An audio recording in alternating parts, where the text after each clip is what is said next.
My husband keeps calling me another name, but that's not my name, and I'm afraid for my life. I am sitting here trying not to feel foolish, too scared to leave my bedroom.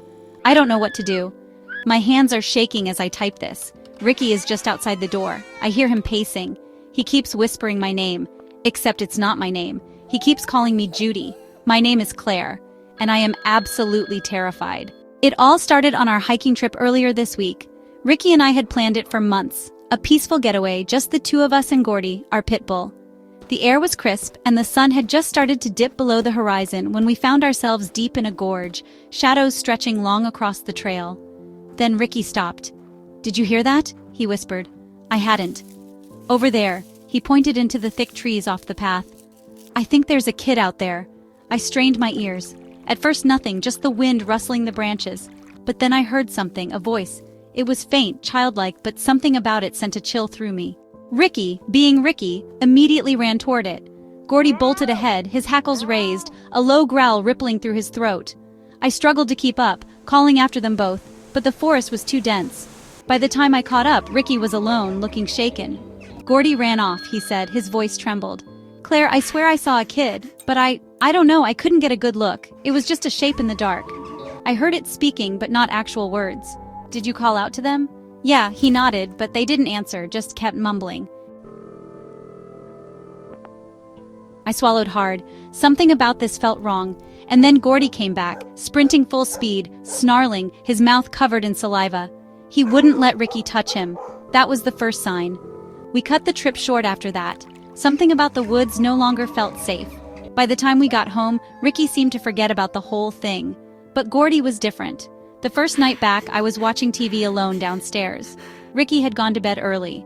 I was half asleep when I heard movement in the kitchen. I assumed it was Ricky. But when I turned the corner, I froze. There was someone or something standing in the dim light. At first I thought it was a child. Then I realized it was Gordy.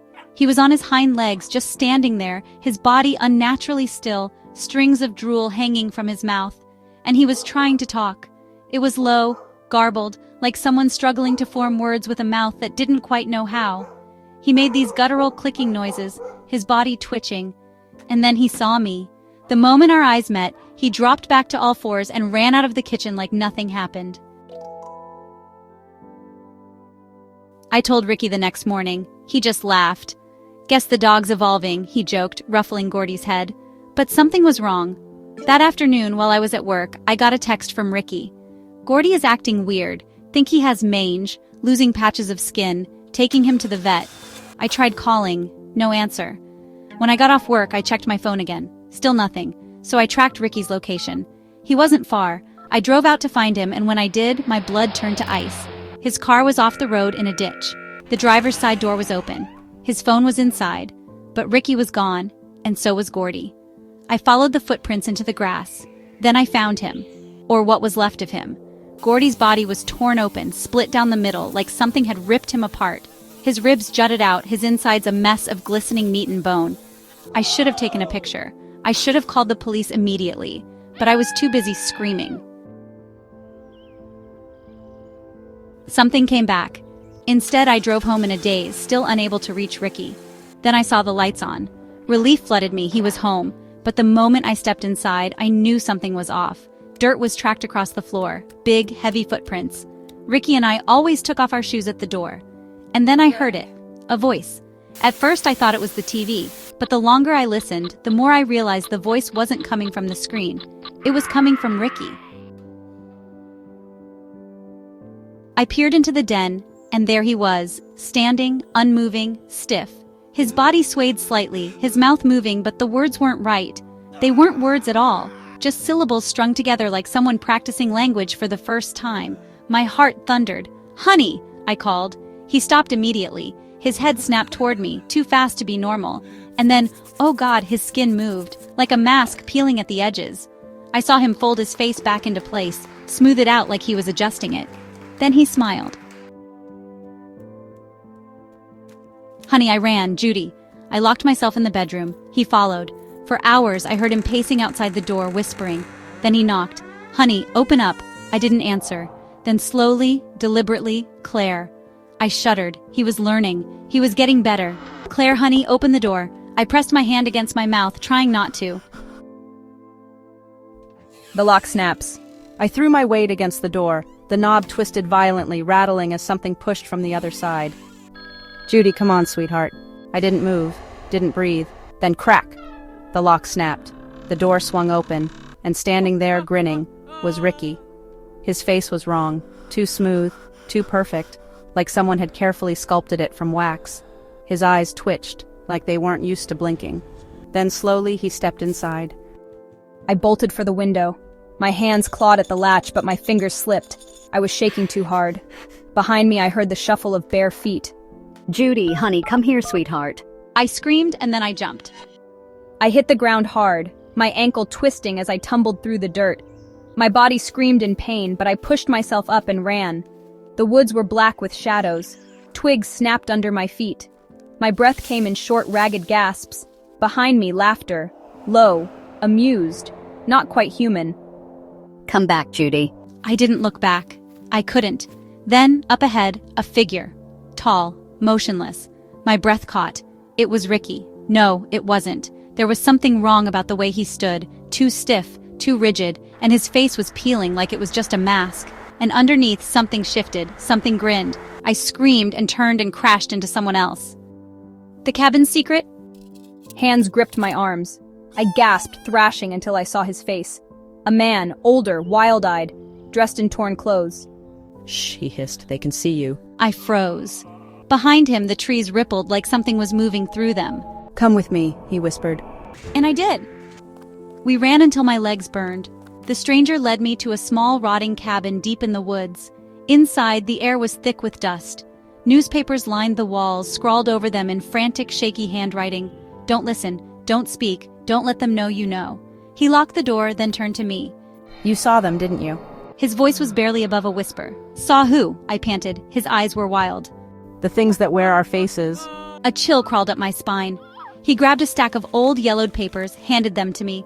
I flipped through them, my hands shaking. Missing people, hundreds of them, all from this area, all vanished without a trace. I've been here for years, he whispered. Watching, studying. They don't kill you. Not at first. I looked up. Then what do they do? His face darkened. They replace you. No spoken lines in this scene. A sound outside, soft, gentle, knocking. I went rigid. The stranger grabbed his rifle, motioning for me to stay quiet, and then a voice, familiar. Judy, honey, open the door. I choked back a sob. Ricky, or something that looked like him. The knocking grew louder, more insistent. Then behind me, another voice, right at my ear, soft, breathing. Judy, honey, open the door. I turned, and something smiled. I don't know if I made it out. I don't know if I ever left that cabin. But if you hear knocking at your door, and someone you love calls you by the wrong name, do not open it, the stranger's warning. The knocking stopped. Silence stretched through the cabin, thick and suffocating. Then from outside, footsteps, slow, measured, circling the walls. The stranger tightened his grip on the rifle. Don't move, he mouthed. Then, the doorknob twisted. I sucked in a breath.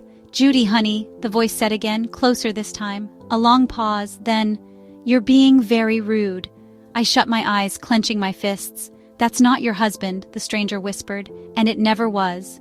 The wrong memories. His words sent ice through my veins. What do you mean? I whispered. He didn't answer. Instead, he reached into his pocket and pulled out a Polaroid. It was old, edges curled from time. A photo of a man and a woman, laughing, arms wrapped around each other. My stomach dropped, because the woman in the picture was me, but the man wasn't Ricky. I shook my head. This isn't possible. The stranger grabbed another stack of photos. All of them were of me, different places, different times, different men. A sinking horror gripped me. What's happening? I whispered. His eyes were dark, filled with something worse than fear. They've done this before, he said. They've done this to you before. The thing in the woods. The footsteps outside had stopped, but the silence was wrong. Like something was listening. The stranger motioned for me to follow him. He led me to a trapdoor in the floor, hidden beneath old, rotting planks. We need to go, he whispered. But as he lifted the hatch, the windows shattered, glass rained down, wind howled through the cabin, and then It stepped inside. Not Ricky. Not anymore. Its skin was split down the middle, hanging open like a suit that had been unzipped. Inside, something writhed. Too many limbs, too many eyes. It looked at me and smiled. "Come home, Judy." Buried truths, I ran. The trapdoor, the tunnel beneath the cabin. I dove into the darkness. The stranger followed, slamming the hatch shut behind him. Above us, the thing screeched. We ran through the tunnel, dirt crumbling beneath our feet. And then the tunnel opened up. A cavern. Huge, filled with shadows, and in the center, a wall of faces. I stumbled back, gasping. Hundreds of faces, half-formed, shifting, merging. Some I recognized, some I didn't. The stranger's voice was tight with panic. "They keep them here. The old ones. The ones they've taken." A cold realization hit me. Somewhere on that wall, would I find my own face? The final choice. The ground trembled. The thing was coming. The stranger turned to me, eyes desperate. "There's only one way to stop it." He pulled a knife from his belt. "You have to remember." "Remember what?" I choked out. "The first time it took you." Memories rushed back. The woods, the lost child, the night Ricky disappeared. No, not Ricky. The man before him, and the one before that. The truth hit me like a sledgehammer. I'd been living the same life over and over. Every time it erased me, gave me a new name, a new husband. I wasn't Claire. I wasn't Judy. I wasn't anyone. I was just the next version. I grabbed the knife, and as the thing slithered into the cavern, I made my choice. I wouldn't forget again. I wouldn't be replaced. Not this time. I don't know what happened next. I don't know if I survived. But if you ever wake up and the person next to you calls you by the wrong name, run. I don't know how long I was out. When I opened my eyes, I was somewhere else. Not the cavern, not the tunnel, a house. It felt familiar. The furniture was old-fashioned, lace curtains, floral wallpaper, a massive grandfather clock ticking in the corner. I stood up, my limbs sore. My clothes were different, a dress I didn't recognize, soft and flowing. I walked to a mirror on the wall, and my reflection wasn't mine. The woman staring back at me had my eyes, my mouth, my body, but she was older. Her hair was longer, her face lined with experiences I didn't remember having. I had aged. Panic clawed at my throat. "Judy?" The voice behind me made my blood turn to ice. I spun around. Ricky, but not my Ricky. His hair was streaked with gray. He looked older, like someone had pulled him out of time and aged him decades in an instant, and he was looking at me with concern. "Honey, are you okay?" he asked, stepping forward. "Did you have a bad dream?" My pulse hammered in my ears. "Where are we?" I whispered. He frowned. "Our house, sweetheart. You just woke up from a nap." "No," I breathed. "This isn't right." But as I looked around, something inside me cracked, because I remembered. This was our home, the home we had built together. The cabin in the woods, the monster, the stranger with the photographs, all of it was just a bad dream, wasn't it? Days passed, then weeks, and something was wrong. At first it was small things. I would reach for a cup in the kitchen, knowing exactly where it was, even though I didn't remember putting it there. A neighbor would wave to me on the street, calling me by name, a name I didn't recognize. One night, I sat by the fireplace, running my fingers over a wedding ring. I had no memory of getting married, yet I loved Ricky. I felt it deep in my bones. Didn't I? But then came the real horror. I woke up one night to find Ricky sitting in the dark. He wasn't asleep. He wasn't moving, just sitting there, watching me. "Ricky," I whispered. He didn't answer. A chill ran down my spine. I reached out to touch his shoulder, and he turned to me, slowly. His face didn't move right, like the muscles were trying to remember how to work. Then, finally, he smiled. The exact same way the thing in the cabin had smiled. I didn't sleep after that. Something was terribly, terribly wrong. The next day, while Ricky was at work, I searched the house, looking for proof. And I found it, in the attic, buried beneath old blankets and boxes, a photo album. I opened it with trembling fingers. The first picture was of Ricky and me standing in front of this very house, then another and another. Each page showed different versions of us, different lives. But I was always the same. Ricky, however, changed. Different faces, different men, but the same eyes, the same smile. A sob caught in my throat. This wasn't real. None of this was real. I was trapped in something else, something that was replaying my life like a broken record. I had to get out. But as I turned to leave, I saw it, the mirror, and in the reflection, I saw someone standing behind me, not Ricky, the stranger from the cabin. Only now I could see his face clearly, and my stomach dropped, because it was a face I knew. It was me. I don't know how long I screamed. By the time I ran out of the attic, the house had changed. The furniture was gone, the walls were bare, and Ricky was waiting for me. Or rather, the thing wearing Ricky's face. "Judy, honey," it said softly. It was smiling. "Come home." I tried to run, but the walls melted away. The house collapsed into darkness, and I was falling into the void. Until I woke up in bed in a cabin in the woods. Ricky lying beside me, and outside, something was knocking on the door, smiling, waiting to start again. I'm trying not to breathe too loudly, not to make a sound, not to let it know I'm awake. I can still hear Ricky, or whatever's wearing his skin, pacing outside the bedroom door. His voice keeps shifting, like a radio cycling through different stations, mimicking words, phrases, sounds. "Claire, honey, open up." It's more confident now, like it's learning. But I don't move, I don't answer, because I know that's not my husband out there. It all started when Ricky called me by the wrong name, Judy, his mother's name. At first, I laughed it off. A weird slip of the tongue. People do that, right? Call their spouse by their parents' name? But then he did it again, and again. And then it wasn't just when he spoke to me. I caught him muttering it to himself, standing at the sink, staring into his reflection, whispering, "Judy," as if testing how it sounded in his mouth, as if trying it on like a new skin. The trip was supposed to be a break from routine. Just me, Ricky, and Gordy, our loyal pit bull, hiking the trails, getting fresh air, reconnecting. But everything changed when Ricky saw the child. I never saw it myself. Just the shadows shifting in the trees as Ricky bolted off the path, calling out. Gordy ran ahead of him, barking, growling. Then silence. Minutes passed before Ricky returned. Alone. I asked him what he saw and he hesitated. "A kid," he said. I don't know, it was naked, I think, but it wasn't. "A kid, I think. It was naked, I think, but it wasn't." Then he stopped. Wouldn't say more. We never found the child. But Gordy never came back that night. Not until the next morning. And when he did, something was wrong. At first it was subtle. He wouldn't respond to his name, wouldn't wag his tail when I called, just stared. Then that night I found him standing on his hind legs, trying to talk. The next morning, Ricky teased me about it, mocking me, laughing, treating me like I was crazy. But later that day, he texted me from home.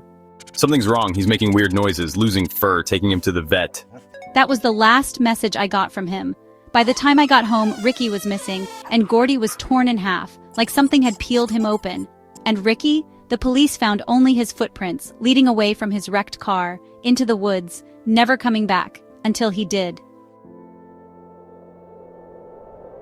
When I got home, the lights were on. Ricky was back. But he wasn't Ricky. He was standing too straight. His voice was off, like he was repeating words he'd just learned. And then, oh God, his face. I watched him peel it, like a mask, like a sticker curling at the edges. He smoothed it back down, turned to me, and smiled. "Honey." I ran, locked myself in the bedroom, and now I'm here, listening to it, practicing being Ricky. It's been 2 days. I haven't left this room, haven't slept. Every time I doze off, I wake up to find something different. The bed is facing the wrong way. The window is smaller than before. The door handle is on the opposite side. And Ricky, he's still out there. But now he doesn't knock. He just waits. And I hear new voices. Not just Ricky's anymore. They whisper through the walls, repeating my name, practicing, trying to get it right. I don't know how I fell asleep, but when I woke up, something was in the room with me. A woman. Or a shape of a woman. She stood in the corner, her back to me, her body too still. Her skin didn't fit right, like something was underneath, stretching it. I wanted to scream, but my throat locked up. Then she turned her head too far, her neck twisting like an owl's. I saw her face, and I knew her. I had seen her before. In Ricky's old photos, it was Judy, his mother. But Judy was dead, had been for years. I don't know how long I sat there, staring. Judy didn't move, just smiled. You should open the door. And then she was gone. Like she had never been there at all. But she had been. Because now when I look in the mirror, I see her. My face is wrong. I touch my skin and it doesn't feel like mine anymore. Something is wearing me. I am not me. And outside, Ricky is still waiting, still whispering, still calling me by the wrong name. Because maybe, just maybe, I'm Judy now. And Claire never existed. I don't know how much time has passed. Maybe days, maybe longer. The world outside the bedroom feels like a memory, distant and unreal. The walls seem closer than before. The air feels heavier, pressing down on me. And Ricky, or whatever Ricky is now, never stops whispering. But the worst part? I'm starting to forget. The mirror doesn't lie. I keep looking at the mirror, hoping to see myself, hoping to hold on to Claire, but the reflection is shifting. My face looks softer, older. My hair is different, shorter, grayer. My eyes are different, and I know why, because I'm becoming Judy. The door unlocks itself. I don't remember unlocking the door. I don't even remember standing up, but I'm outside the bedroom now. The house looks different. The walls are the wrong color. The furniture isn't ours. The pictures on the walls, they're not of me and Ricky. They're of Judy, and a man I don't recognize, a man whose face is missing. And at the end of the hallway, Ricky is waiting. He smiles like he knows me.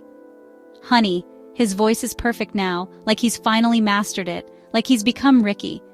But I see the way his skin flickers, the way his eyes shift color. I see what's underneath. Come here, he says, holding out his hand, and against every instinct, against every ounce of fear clawing at my gut, I do. I remember now.